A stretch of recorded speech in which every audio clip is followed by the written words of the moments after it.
In this video, I'm going to talk about why you never want to be the cheapest option when it comes to selling your creative services. So you've probably heard about websites like Fiverr and freelancer.com. You've probably seen the prices there, and you've maybe even looked there to see what people sell their services for. So the thing people struggle with the most when they start out selling creative services is how to price their work and what the value of that work is. And we have a lot of other videos on pricing and value that you should check out on our channel. But in this video, I'm going to talk about why you don't want to be the cheapest option when it comes to selling your creative services. If your prices are cheap, and by cheap, I mean everything you see on Fiverr or freelancer.com, it means you are going to be competing with platforms like those. Think about it. What incentive does a client have to come to you and book your services if they can get the same thing for the same price on a platform like Fiverr or freelancer.com? You need to understand that you do not want to be competing with platforms like that. Why? Because platforms like that are not designed to be beneficial to the people doing the work. They're designed to be beneficial to the platforms that are offering their services and to the clients seeking the work. You would need to do a lot of work on these platforms to meet your fixed costs, and that isn't the goal when you're selling creative services. Why is that not the goal? You need to understand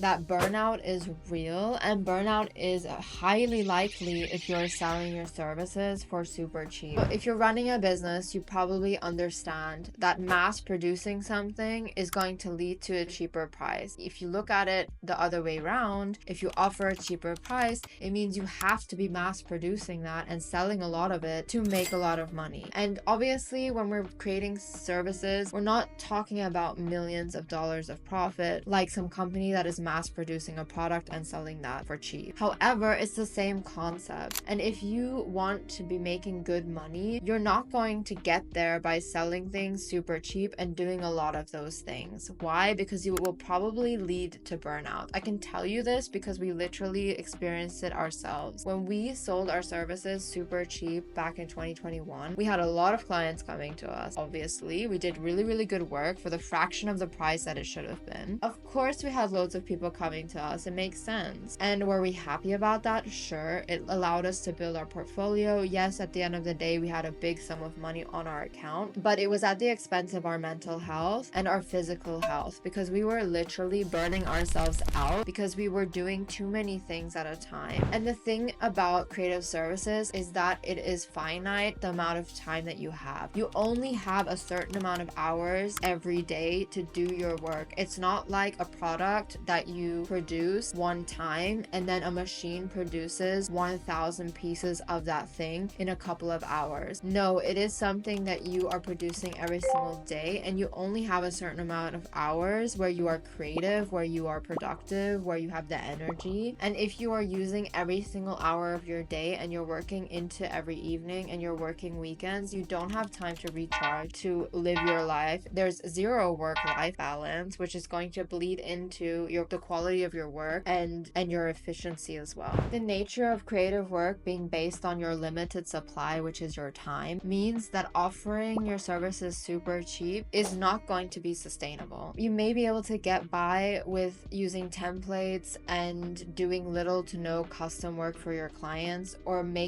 creating systems to make your work faster for a certain period of time. But doing that long term is going to lead to burnout. And if you do end up burning out, let's think long term. Let's say you've been in the business for 1-2 years and you're starting to get tired. There's no one there to take on the work for you. When we were at the peak of our burnout, we hired people to do the work. And honestly, had we not done that, I don't think we would be here today because I wouldn't have been able to do that work myself. I would have ended up probably in the hospital for burnout if we had done that ourselves, because I was already at my limit when all those projects came in that our employees ended up doing. And another thing you need to remember is even if you are using things like templates or doing little to no custom work for your clients and you're just changing out images and colors or whatever it is you're doing, you have Canva templates, which is totally legit, by the way. I'm not hating on that. But even if you're doing that, it doesn't mean the work is going to be less effort, because you still have the project management, you still have the client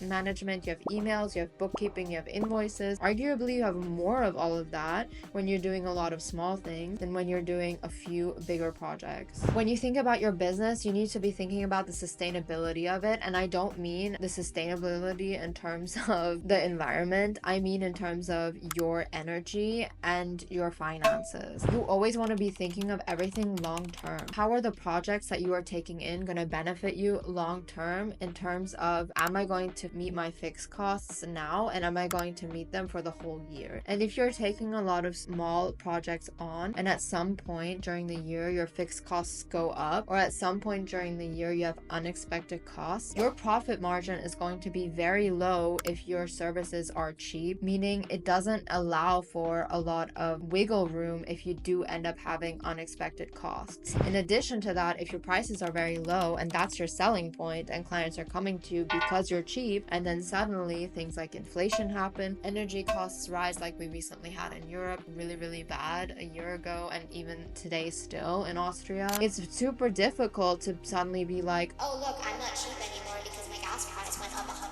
You can't do that if your only selling point is that you are cheap. It is very difficult to change your price at that point. Your prices should go up and change with things like inflation. It should go up with your experience. You should give yourself a raise, so your prices should increase to account for that. A lot of things will happen where your prices should be going up, and typically the longer you are in business, the higher your price is going to be, and that is normal and that is encouraged. So being the cheapest option isn't a long-term pricing strategy. It can be a short-term one if you just need clients right away or you want to get started. But thinking long-term, do you really want those clients to stay there with you to continue to buy your services? Probably not. Why? That brings me to the other major thing about not wanting to be the cheapest option, and it is that clients simply will not value your work or your process. And I am so convinced by this. There will be good clients out there that are looking for a cheap option, that love your work, that are super easy to work with, but they are not the rule. The rule is, if a client doesn't want to spend a lot on something, it doesn't matter what it is, doesn't even have to be creative services, it means they don't value that work. It means they don't think it's important enough to invest a lot of money in. And that's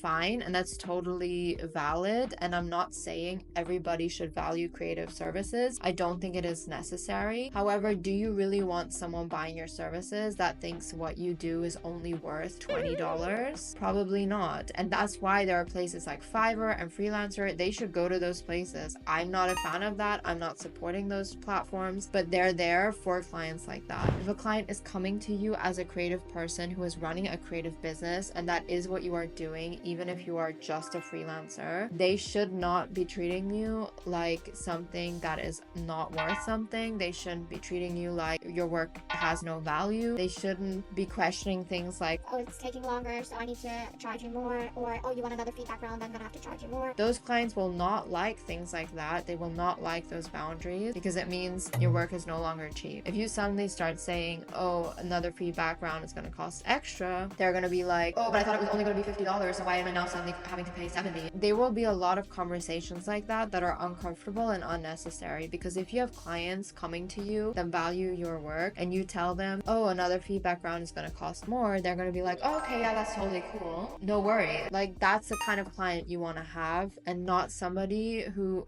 didn't value your work to begin with when they hired you. When you're creating a pricing strategy for your business, it makes sense to think about things like, do I want to charge hourly or project based or value based, or thinking about how much is my work worth based off of my experience, based off clients I've worked with, what are people in a similar situation that I am in charging for their work, how does my positioning affect my price? Those are the types of questions that you want to be asking yourself when you create a pricing strategy, and not how can I make my work as cheap as possible so that clients book me. Clients will book you for other reasons and not just based on your price. We have had many clients come to us who have told us we were not the cheapest option and they booked us anyway. Why? Because we had other things that sold them on working with us, and it had nothing to do with the price. It meant they are willing to spend that money on us, on our work because they want to work with us. And that is the goal when it comes to things like your pricing, your positioning, and your value. If you want to learn more on these things, please check out our business course, Creative Business Essentials, because that goes into a lot of detail on all of these topics that are important when it comes to running a creative business. And if you like this video,